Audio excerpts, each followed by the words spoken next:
And developing tonight, the wave of violence in the DMV intensifying. We're following a handful of investigations just in Prince George's County alone. Violent crimes that aren't just impacting those directly involved, but the entire community. The entire community, indeed, this means. WDVM's Lex Juarez has been keeping up with the most recent incidents in District Heights, where the most vulnerable in the community, of course, our kids, are at risk. She is joining us live now in the studio. Lex, good evening to you.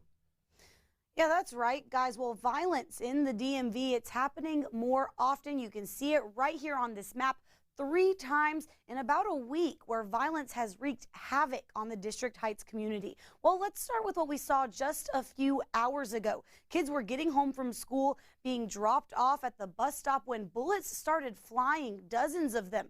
Kids scrambled in different directions. No one was hurt. Police say that they have no idea why the shooting started or who was pulling the trigger. And rewind to last Friday, dozens of families found out their child care center was closing its doors after almost a decade in District Heights. The reason?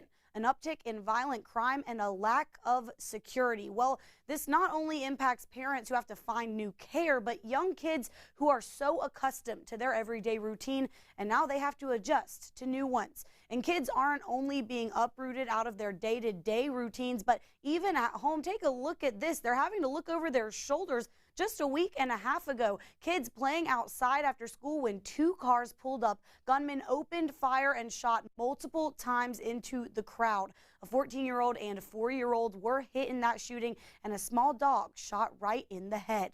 Well, all of this happened within a few miles of each other and within a week and a half. It is no wonder the community is calling for change. And tomorrow, the police department is holding their very own basketball tournament to try and keep people out of trouble. Now, both shootings we just talked about are under investigation with no suspects named. PGPD is asking you to call Crime Solvers if you have any information.